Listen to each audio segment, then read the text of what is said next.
Mari saudara-saudara kita buka firman Tuhan di dalam Matius pasal yang ke-17. Firman Tuhan demikian. 6 hari kemudian Yesus membawa Petrus, Yakobus dan Yohanes saudaranya, dan bersama-sama dengan mereka ia naik ke sebuah gunung yang tinggi.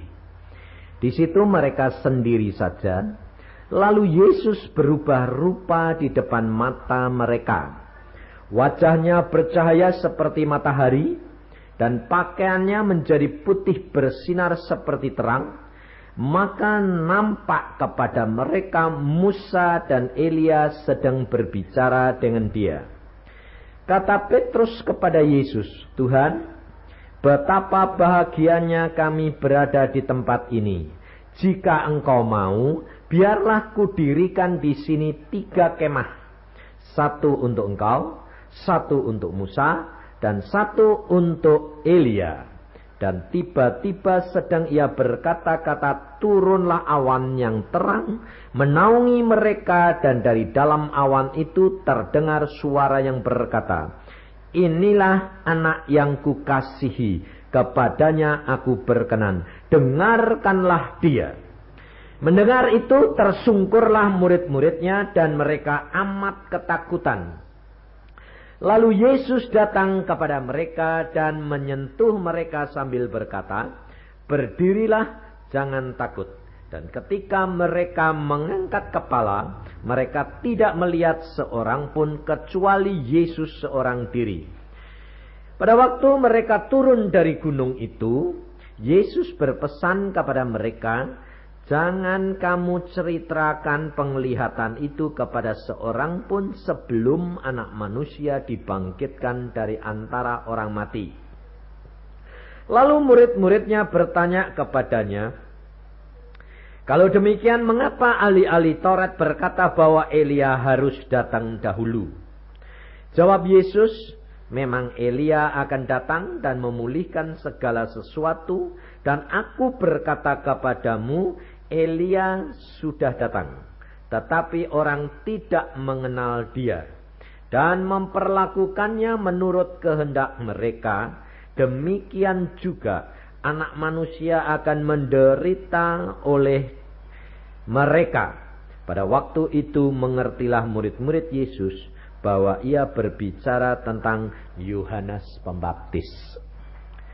Saudara, kehidupan kekristenan kita, saudara, kerap kali kita membaca firman Tuhan itu tidak akan bisa mengerti, memaknakan, mengertikan, dan lalu kita mereka-reka, membayangkan, lalu menantikan apa yang menurut pendapat kita itu benar.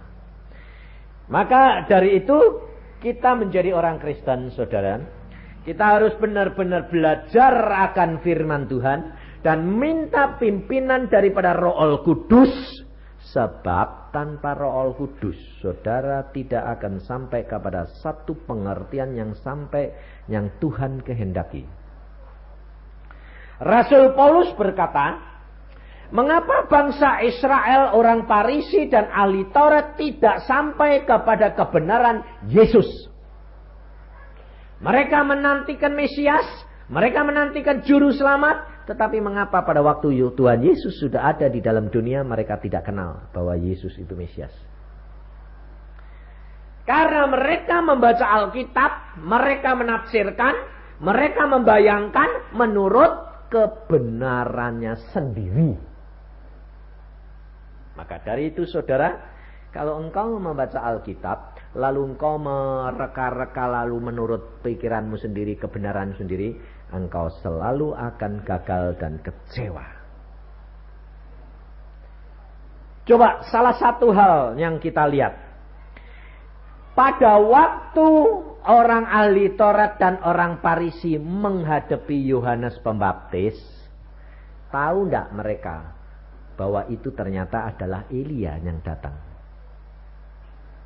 Hah? Tidak tahu dah. Kenapa mereka tidak tahu? Karena pikir mereka Elia ini kan sudah pergi ke surga. Yang dibayangkannya itu nanti datangnya juga turun dari surga. Lah, jadi direka-reka sendiri toh. Nah, ini loh saudara. Kita kerap kali mendengar firman, kita kerap kali membaca firman, lalu bayangan kita itu sesuai dengan pada saat kita sedang alami.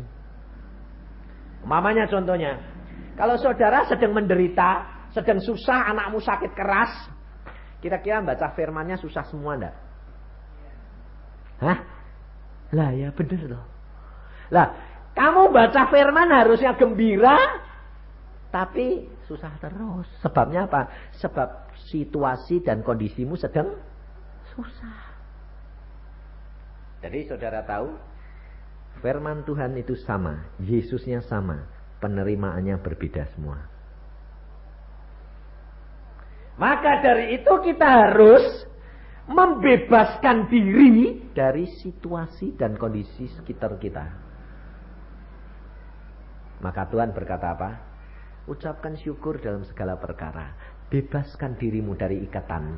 Bebaskan dirimu daripada segala sesuatu yang mempengaruhi kamu. Kalau tidak, kamu nerimanya firman itu sepotong-potong. Makanya tentang mau matinya istri saya itu, wah ramenya luar biasa. Jadi saya ya juga turut kena akibatnya, saudara tahu. Padahal kalau seandainya ya kaset-kaset itu dikumpulkan, lalu kesaksian itu dirangkum jadi satu, tidak akan ribut, saudara. Kenapa? Karena itu firman Tuhan, ngerti enggak? Itu bisa melanda setiap orang dan bisa berubah. Loh. Sekarang contohnya saya kasih tahu. Ibrahim pada waktu dia dapat firman Tuhan, korbankan anakmu di Gunung Muria. Itu firman Tuhan enggak? Tuhan sendiri yang ngomong enggak? Ya, nyatanya Iskak kok punya anak banyak.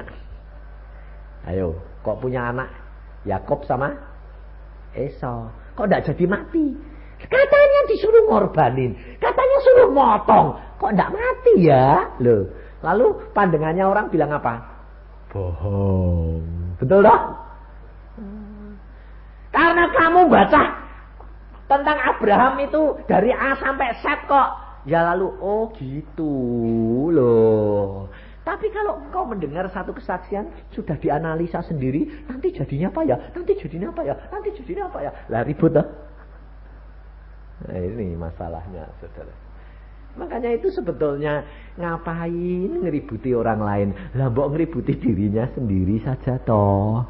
Yang penting itu nyiapkan diri, kalau Tuhan datang kamu sudah siap. Masuk surga itu enggak gandeng-gandengan, kok leren-eret-eretan ngurusi orang lain. Maka dari itu saudara, saya tidak mau membicarakan. Pak Stefanus bilang, Pak Yusa ceritain yang saudara. Saya pikir, sudahlah, buat apa nanti bikin masalah lagi. Lebih baik pokoknya saya kasih tahu, saya sudah dapat firman Tuhan jelas, dan istri saya sudah jelas. Tuhan berkata, lurus, tidak jadi berangkat, ditunda, selesai. Jadi kalau ditunda ya saya yang seneng, ya dah, ya dah. Kalau mati ya saya yang kehilangan, lah ya dah. Lah buat apa toh ribut-ribut? Maksud saya itu, kalau saudara perhatikan khotbah saya, saudara perhatiin, setiap orang satu saat harus menghadapi kematian. Dan kalau itu datang kepada saudara, apa yang kamu harus lakukan? Bisakah kita mempraktekkan firman Tuhan? Ucapkan syukur dalam segala perkara. Selesai.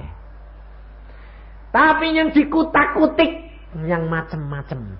Ada yang bilang Yusa kepingin istrinya cepat mati supaya dapat kawin lagi. Macam-macam. Aneh-aneh aja. Lalu diasosiasi sendiri, betul enggak? Nah ya makanya itu. Nanti malah jadi batu sandungan, dan akhirnya malah jadi berbuat dosa. Mbok ya sudah, jangan menganalisa, dengar nanti bagaimana selesainya, begitu loh. Jadi kalau dengar firman Tuhan, Tuhan Yesus sudah berkata, lihat saja nanti buahnya bagaimana, jadinya itu bagaimana. Loh, itu saja. Jangan ribut-ribut. Makanya saya bilang, baca Alkitab supaya kamu itu tidak kecewa nanti mengikut Yesus. Yesus sendiri berkata, Yesus sendiri memberikan pengalaman yang nyata kepada 3 muridnya. Coba perhatiin. Rasul-rasulnya 12. Kenapa kok cuma Tuhan Yesus ngomong sama ngajak naik ke gunung ini 3 orang? Ayo. Kenapa cuma Yohanes, Petrus sama Yakobus yang diajak? Yang 12 kok, yang 9 kok enggak? Hah? Ini Bapak ini bilang, karena ketiga-tiganya sudah penuh Roh Kudus. Loh, sekarang saya tanya, Roh Kudus pada waktu itu sudah dicurahkan apa belum?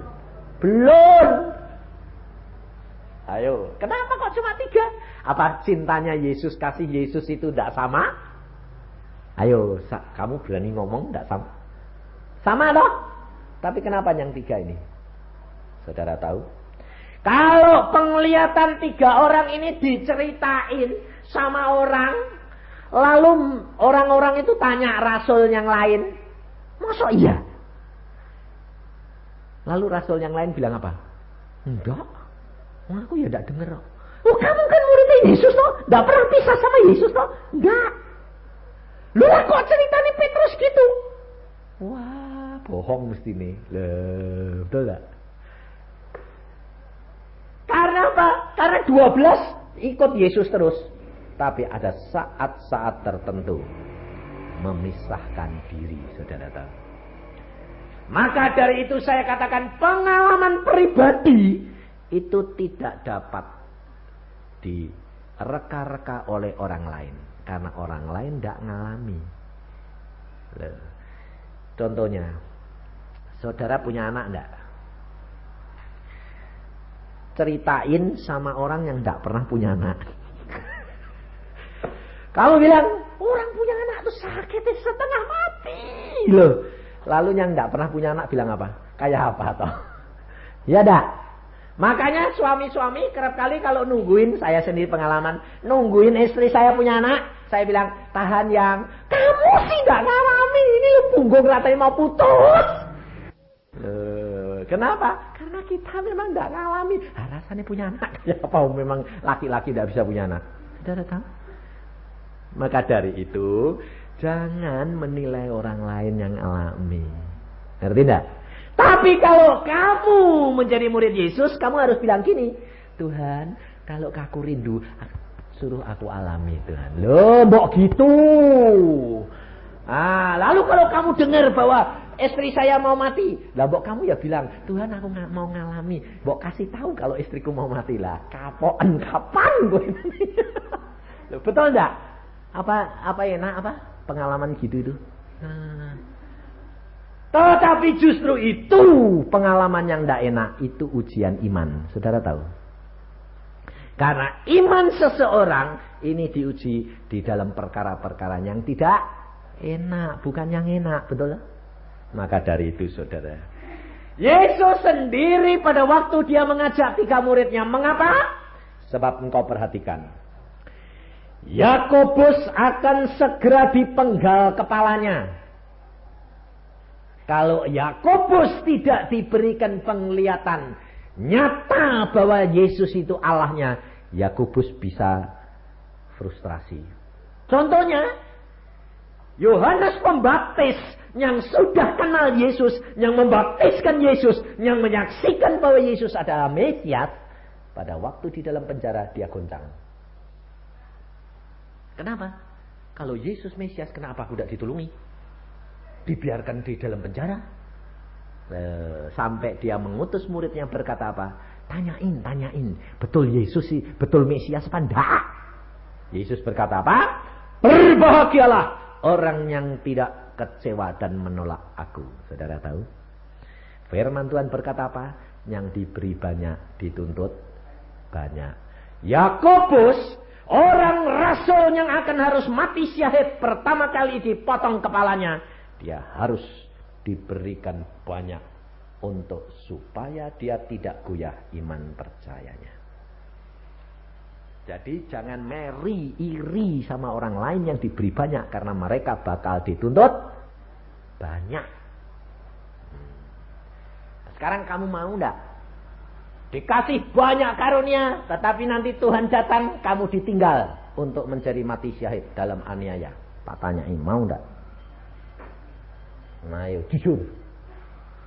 Apa enak Tuhan datang, aku pulang, diberi sedikit saja, yang penting pokoknya aku enggak menderita. Ayo pilih mana? Hah? Pilih yang sedikit toh? Lah iya. Makanya jangan meri sama orang lain kalau dapat karunia macam-macam. Di sini kita belajar, saudara, bahwa Alkitab sendiri kalau engkau pelajari, kau tidak akan iri dan kau akan mengerti bahwa Tuhan itu luar biasa. Yakobus dibawa karena Yakobus harus mati syahid. Petrus harus dibawa sebab Petrus akan menyangkal Yesus. Yohanes harus dibawa karena Yohanes akan menderita mati kelaparan di Pulau Patmos. Bayangin, saudara. Sebab kalau tidak diberikan penglihatan yang nyata, mereka tidak akan kuat untuk menderita. Betul? Maka dari itu jangan meri sama orang lain. Allah punya rencana yang luar biasa. Maka pada waktu Petrus dia buka mata, dia lihat Yesus mukanya bercahaya dan pakaiannya putih berkilau-kilauan. Petrus boleh melihat suasana surga. Ya dah? Karena apa? Karena Petrus pikirannya gampang balik. Dan Tuhan Yesus sudah memilih Petrus menjadi tiang gereja, batu karang yang teguh. Di atas diri Petrus diberdirikan jemaatnya. Maka Tuhan harus melengkapi dia dengan perkara-perkara yang ajaib supaya tidak goncang iman percayanya. Meskipun Petrus sudah melihat Yesus, meskipun Petrus sudah ketemu Elia dan Musa, tetap Petrus pernah menyangkal Yesus. Saudara tahu? Maka dari itu kita harus benar-benar belajar. Kita menyadari bahwa keberadaan kita ini apa. Kita dipanggil Tuhan sebagaimana kita ada, ucapkan syukur. Karena apa? Karena anugerahnya sudah diukur untuk tiap-tiap orang tidak sama. Yang diberi banyak dituntut banyak, yang diberi sedikit dituntut sedikit. Sekarang mengapa Tuhan Yesus pesan kepada Petrus, Yohanes dan Yakobus tidak boleh menceritakan pengalamannya ini kepada teman-temannya dan orang? Kenapa? Sebab hal ini nanti akan membuat iri hati saudara-saudaranya seiman. Sebelum Yesus naik ke surga. Kalau Yesus sudah naik ke surga, bangkit dari antara orang mati, mereka lihat sendiri bahwa Yesus sudah dalam masa kemuliaan. Bisa hilang, bisa datang. Betul tak? Mereka sudah lihat semua, lalu berkata, wah Yesus memang Allah. Lalu Petrus cerita, mereka tidak iri. Aku yang alami kok. Loh, saudara tahu? Bijaksananya Tuhan Yesus itu luar biasa. Tetapi bagaimanapun juga ada orang-orang yang harus ditetapkan dan dipilih. Tidak sama. Maka dari itu saudara, ada orang tanya begini. Orang yang sudah mati itu bisa balik enggak? Ayo tak tanya ini. Hah? Hah? Tidak bisa. Lula Elia ini, Musa ini sudah mati apa belum? Hah? Kok balik? Hah? Kecuali. Tanyaan saya tadi kan, orang yang sudah mati bisa balik enggak? Bisa, kalau Tuhan kehendaki. Loh ya toh? Wong Alkitab contohnya ada. Lah adapun yang disuruh itu Musa atau siapa, urusannya Tuhan toh. Jangan membatasi akan kuasa Allah. Dia punya otoritas, apapun boleh terjadi bagi orang percaya. Saudara tahu? Maka dari itu kita jangan membatasi kuasa Allah. Kita harus belajar dari setiap contoh-contoh Alkitab itu supaya membuka mata rohani kita, supaya kita tahu bahwa Allah itu luar biasa. Contohnya, saudara pernah sembahyang? Pernah sembahyang, kalau sembahyang minta gini, Tuhan berikan aku lidah seorang murid. Pernah? Enggak toh? Kenapa kok enggak? Hah? Sebab kamu tidak tahu itu kunci keberhasilan anak-anak Tuhan. Maka perkara rahasia itu ditutupi setan. Sebabnya apa? Sebab kalau kamu tahu berbahaya. Coba lihat di dalam Yesaya 50. Ayat yang keempat. Tuhan Allah telah memberikan kepadaku lidah seorang murid, supaya dengan perkataan aku dapat memberi semangat baru kepada orang yang letih lesu. Ya, ngerti? Kenapa saudara tidak pernah berdoa begitu? Karena ayat ini merupakan kunci keberhasilan, di mana ayat Alkitab berkata, satu orang diselamatkan, seluruh isi rumah tangganya diselamatkan. Kenapa? Kerap kali orang di dalam keluarga kekristenan ini yang pertama kali bertobat laki atau perempuan? Kebanyakan perempuan. Ya, oke. Anda memilih perempuan toh? Oke, perempuan. Alkitab berkata, Tuhan Allah memberikan aku lidah seorang murid.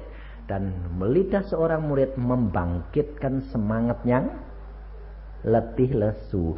Kira-kira kalau ibunya itu sudah bertobat, lalu dia berdoa selalu minta lidah seorang murid.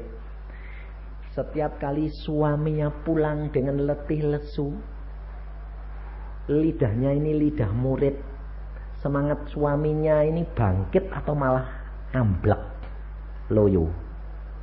Mamanya dia datang, capek, pusing, ribut terus, jengkel. Terus si nyonya bilang, kesulitan jangan dibawa pulang. Kira-kira si suami tambah mukanya merah, malah ribut atau malah semangatnya timbul? Ambrol tahu enggak? Lalu kira-kira kalau diangsal pulang diomeli sama istrinya, lidahnya ini tidak lidah murid tapi lidah tajam, pedang, dia bakal pulang kantor mampir ke nightclub enggak? Nah, di nightclub ada enggak lidah-lidah itu, lidah-lidah setan itu? Hah? Nah, bakal pulang enggak laki-lakinya? Enggak toh? Tapi kalau engkau mempunyai lidah seorang murid, pada waktu suami-suami pulang letih lesu, lalu ini menghibur, memberikan semangat baru. Tidak apa-apa, justru di rumah ini kan kamu bisa rileks, bisa nikmati, curahkan saja kesukaranmu. Loh, semangatnya timbul enggak? Kira-kira dia tiap ribut di kantor kepingin cepat-cepat pulang enggak? Nah, saudara tahu, ini rahasianya saudara, keberhasilan seorang Kristen. Sebab lidah seorang murid ini lidahnya siapa? lidahnya Yesus. Kenapa? Coba baca di dalam Matius. Di dalam Matius 12 berkata apa?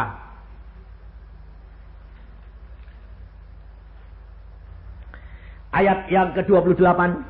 Marilah kepadaku semua yang letih lesu dan berbeban berat, aku akan memberi kelegaan kepadamu. Jadi lidahnya siapa ini sebetulnya?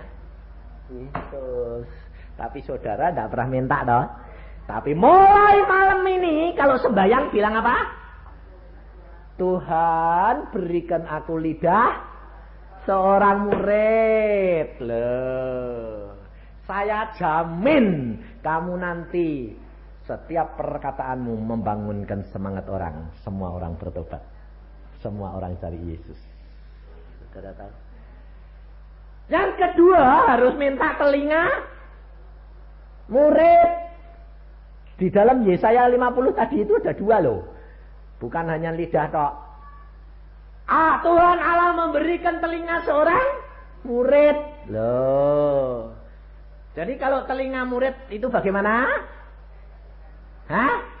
Dengar-dengeran. Loh. Jadi kalau ada orang yang letih lesu, berikan semangat. Tapi sebelum berikan semangat, berikan telinga dulu untuk mendengar. Loh, orang yang hatinya jengkel, kepingin menumpahkan enggak? Ditumpahkan sama siapa? Kalau tidak ditumpahkan kepada telinga seorang murid. Makanya saya bilang gini. Pendeta harus punya telinga seorang murid. Sebabnya apa? Ribut di rumah, yang digotong mesti pendeta. Lalu pendetanya yang dijadikan sasaran dimaki-maki segala macam. Kalau sudah dikeluarkan terus lega enggak? Lega enggak? Kalau disimpan jadi sakit jantung. Maka dari itu saudara, dua perkara ini tidak bisa dipisahkan. Tetapi ternyata orang Kristen tidak pada sembahyang minta seperti itu. Karena apa? Satu, tidak ngerti. Kedua, setannya memang pinter. Karena apa? Kalau ngerti, tidak dilupakan, berbahaya. Saya setiap berkata, Tuhan berikan aku lidah seorang murid. Berikan aku telinga seorang murid. Saudara tahu? Sehingga orang-orang yang letih lesu dapat dipompa naik mumbul lagi. Tapi tiap kali kalau saya datang lagi, dia bilang, Om sudah kempes lagi. Saya bilang, loh kok kempes lagi? Lah Omnya tidak datang-datang lama sih. Jadi seperti balon gas itu loh saudara. Maka dari itu jangan. Kenapa? Selalu apa yang menjadi pengalaman saya, rahasia-rahasia firman saya berikan. Supaya apa? Supaya kamu tidak usah menantikan saya. Berjalan sendiri jadi berkat buat orang lain. Kemuliaan Allah dinyatakan dalam hidup kamu. Ini hidup kekristenan saudara. Karena apa? Yesus berkata, aku akan memberikan kepadamu kelegaan. Loh. Lega kalau kita sudah mengeluarkan semua, hatinya lego. Lalu orang itu pulang dari pendeta bilang apa? Terima kasih ya Pak Pendeta, hatiku ayem. Lalu kalau sudah pulang, pendetanya bilang sama istrinya, dia ayem, aku dibuangi sampah busuk ini. Habis aku yang tidak salah kok di omeli terus omeli diomongi segala macam loh. Saudara tahu? Maka dari itu saudara harus tahu. Menjadi orang Kristen yang sebenarnya seperti Yesus tidak gampang. Ya dah? Karena apa? Di omeli yang busuk-busuk terima saja. Lidahnya harus tetap membangkitkan semangat orang yang letih lesu. Itu Yesus. Saudara tahu? Luar biasa. Maka kita belajar selanjutnya. Di dalam firman Tuhan tadi, di sini dikatakan, perhatikan, Tuhan, kata Petrus ayat 4, Tuhan, betapa bahagianya kami berada di tempat ini. Jika engkau mau, biarlah kudirikan di sini 3 kemah. 1 untuk engkau, 1 untuk Musa, dan 1 untuk Elia. Petrus berkata begini ini karena Petrus itu tidak tahu, saudara, harus mengatakan apa. Tetapi dia mengalami suasana surga sehingga dia merasa tidak mau meninggalkan tempat itu lagi. Maka dia berkata, Tuhan, kita dirikan 3 pondok. Untuk engkau, untuk Musa, dan untuk Elia. Ini saya alami. Saya bisa mengerti ini, saudara, karena saya ngalami. Ngalaminya bagaimana? Pada waktu saya dibawa ke Firdaus oleh Tuhan, saya tidak mau balik. Lalu saya kan tanya, Tuhan, Petrus kok ngomong gini? Ya persis kamu toh. Loh, kok bisa persis? Wong aku ya tidak ngalami kayak Petrus. Kamu kan aku bawa ke Firdaus. Suasana pada waktu itu, suasana surga turun. Karena Allah Bapakku sendiri turun, maka mukaku bercahaya, pakaianku berkilauan, karena itu suasana surga. Dan Petrus pada waktu itu, dia merasakan. Maka dia tidak mau meninggalkan tempat itu, dan dia mau bikin pondok untuk mereka. Saya sendiri pada waktu itu tidak mau balik. Sampai Tuhan berkata, balik. Saya bilang, Tuhan, aku kepengen di sini, enak. Tuhan bilang, balik. Nanti waktunya kalau sudah tugasmu selesai, pulang. Dan aku sediakan segala-galanya bagi kamu. Maka dari itu, saudara, itu kehidupan kekristenan itu harus alami sendiri.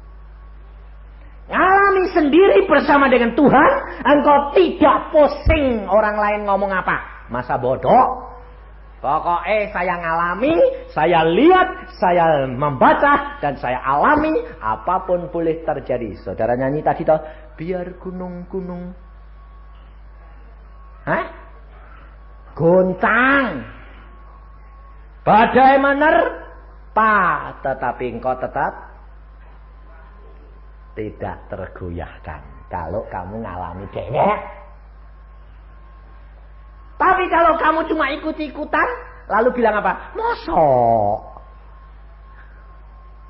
Masa gitu ya? Kok aneh-aneh ya? Maka dari itu, saudara, hidup kekristenan kita harus alami. Setiap peristiwa di dalam Alkitab, engkau dan saya boleh mengalami. Itu anugerah. Tetapi tidak semua orang pengalamannya sama. Seperti kalau saya ada apa-apa selalu diberitahu Tuhan. Tapi saudara saya tidak dikasih tahu Tuhan. Kenapa?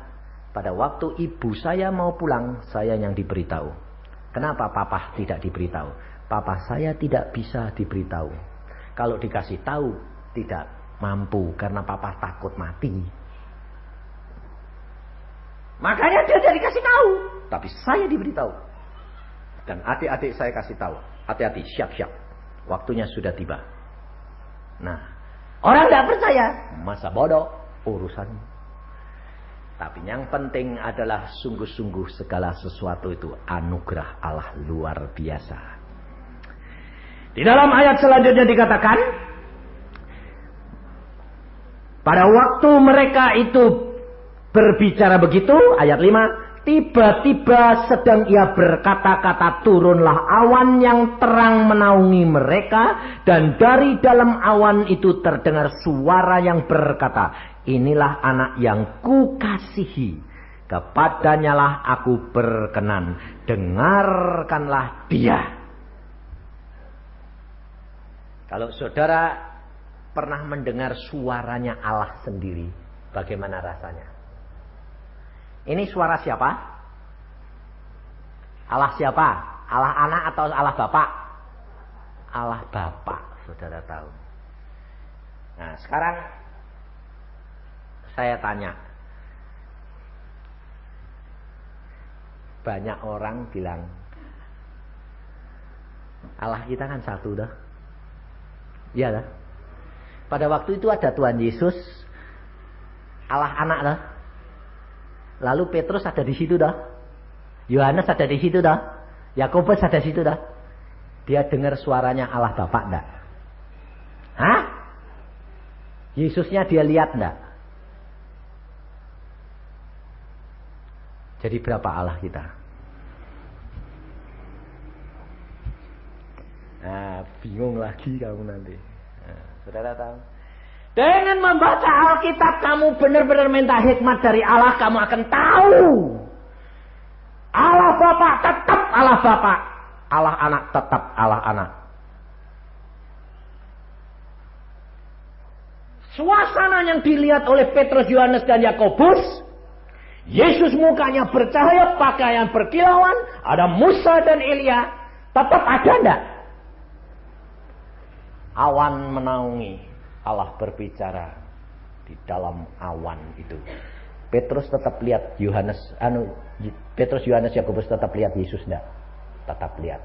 Yang berbicara siapa? Bapa, inilah anak yang aku kasih. Jadi nanti kalau saudara pulang ke surga, kamu lihat siapa?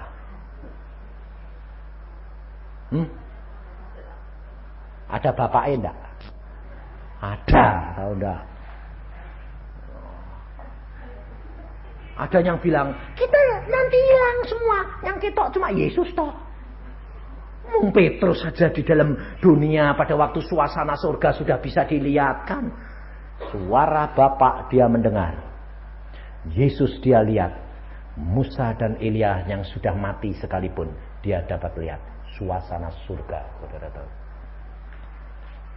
Kalau engkau mau belajar firman, lalu jangan diterapkan di dalam pikiran ini, dianalisa menurut daging. Saudara nanti akan tahu, dibukakan rahasia-rahasia. Oh, jadi nanti itu yang saya bisa lihat itu Yesus. Tapi Bapak tetap ada. Ada. Jangan lalu tidak ada Bapak hilang. Gabung sama satu jadi Yesus. Tidak. Bapak tetap Bapak. Yesus anak yang aku kasih. Dan nanti engkau di sana, engkau bercakap-cakap dengan siapa? Yesus. Loh. Apalagi Roh Kudus, kamu bisa lihat enggak?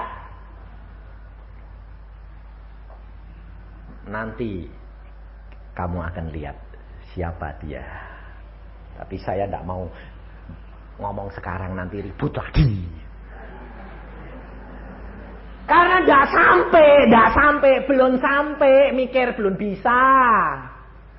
Karena firman Tuhan padahal berkata, Allah itu Bapa, Putra, dan Roh Kudus, 3, tapi 1. Karena dia 3-tiganya Allah. Tapi ada 3, ada. Jangan bilang, oh udah ada 1. Ngawur. Alkitab sendiri ngomong Yesus. Maka dari itu saudara, kita perhatikan, belajar. Di dalam tiap-tiap firman Tuhan itu ada rahasia-rahasia yang dibukakan. Dan pada waktu Bapa berbicara, maka Petrus tersungkur dan dia takut. Terus hilang semuanya, tinggal Yesus kembali seperti manusia biasa. Dan Yesus pada waktu itu, apa kata ayat? Mereka sangat ketakutan, ayat 7. Lalu Yesus datang kepada mereka dan menyentuh mereka sambil berkata, berdirilah, jangan takut. Saudara, perhatikan. Petrus kalau kira-kira tidak disentuh Tuhan bakal bisa bangun tidak? Tidak bisa. Kalau Petrus dengar suara Bapak pada waktu itu, dia penuh ketakutan karena dia daging biasa, maka dia harus diberikan, disaluri kuasa, tenaga oleh Yesus. Baru Petrus sanggup bangun. Nah, contohnya ada enggak? Ada. Daniel. Kalau kamu baca Daniel. Daniel pada waktu dia mau mendapat firman, dia ketemu malaikat, dia lemes dan jatuh. Dan pada waktu itu disentuh baru dapat kekuatan baru. Maka dari itu, saudara, sentuhan ini membawa akibat, transfer, pengaliran, penyaluran. Maka Alkitab berkata, jangan cepat-cepat numpang tangan. Sebabnya kalau kamu ini sedang lemah, dia kuat setane, ngalir kowe kapok kenane. Ada seorang hamba Tuhan, dia kalau mau khotbah tidak pernah mau disalami. Saya tanya, itu Alkitabiah enggak? Alkitabiah. Tapi orang lain bilang gini, wih sombongi. Kalau mau bawa firman Tuhan disalami orangnya enggak mau. Wah, itu siapa? Maurice Cerullo. Dia kalau mau naik mimbar salami, pasti tidak mau. Tapi saya lihat dia enggak bilang sombong. Saya bilang, itu Alkitabiah. Nah, salahmu toh, kamu kepengen salaman baik lah ya, saya ini kecewa toh. Lah itu dia tahu kok. Dia bilang apa? Kenapa aku tidak mau disalami? Kuasa yang Tuhan mau berikan kepadaku kesedot. Nanti belum aku belum bawa firman Tuhan, kuasanya sudah hilang. Ngalir kabeh disedoti orang-orang. Dari itu ini Alkitabiah. Benar-benar terjadi. Dan kuasa ini menyalur kalau kamu disentuh. Makanya saya selalu katakan, tumpang tangan. Kalau suamimu belum bertobat, tumpangi. Kalau suamimu punya kelemahan-kelemahan, tumpangi. Kalau kamu punya kelemahan-kelemahan, minta ditumpangi sama suamimu. Karena kamu satu. Suami istri itu satu, tumpang-tumpangan tidak apa-apa. Wong memangnya satu. Tapi hati-hati terhadap orang lain. Sebabnya apa? Sebab ini satu kenyataan, saudara. Firman Tuhan yang berkata, bukan saya. Maka dari itu engkau akan melihat, engkau akan mengerti bagaimana hidup kekristenan itu. Kalau engkau mengenal akan firman, engkau hidup dapat waspada, menjaga diri. Karena firman Tuhan berkata apa? Coba lihat di dalam Matius pasal yang ke-10.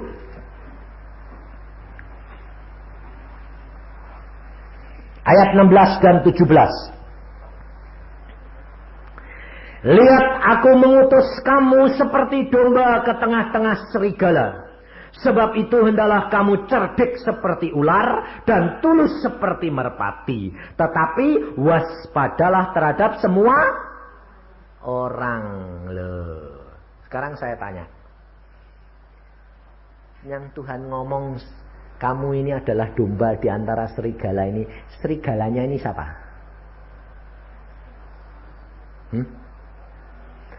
Maksud saya itu serigalanya ini manusia Kristen atau bukan?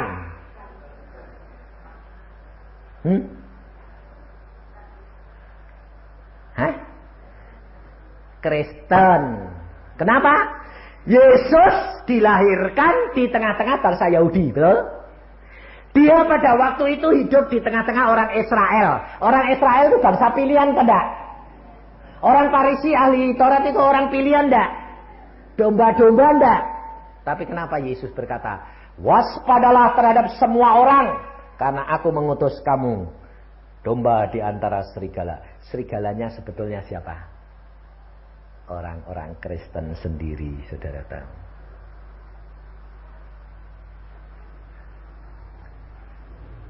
Saya tanya, Alkitab berkata, waspadalah terhadap semua orang. Lah kamu ini orang enggak? Berarti waspada terhadap dirimu sendiri juga dah. Berarti kamu satu saat kadang-kadang bisa jadi serigala toh? Loh, betul enggak? Contohnya, saya yakin Pak Stefanus itu sudah ngalami peristiwa rumah ini. Loh, Yang jadi serigala itu orang Kristen atau orang bukan Kristen, Pak? Orang Kristen, tahu nggak? Kenapa? Karena orang Kristen itu domba, ya dah. Domba itu kalau ribut pakai tanduk, tapi kalau tanduknya putus, dia pakai mulut. Kalau sudah mulai gigit-gigit, itu siapa? Serigala. Serigala itu tidak punya tanduk, bisanya gigit-gigit. Nah, saudara tahu, kalau sudah perkara duit, jadi serigala. Karena matanya berubah. Betul nggak? Nah, contohnya lagi, kalau saudara kecepet,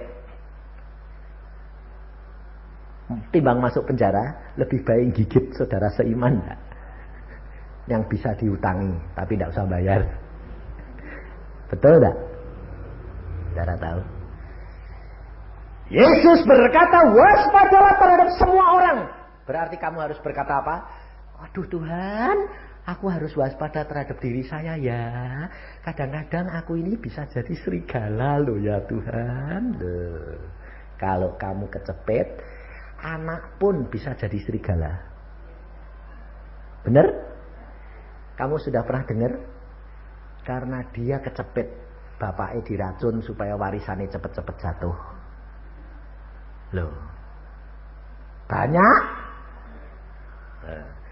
Saudara tahu, domba-domba akan berubah menjadi serigala kalau tidak waspada.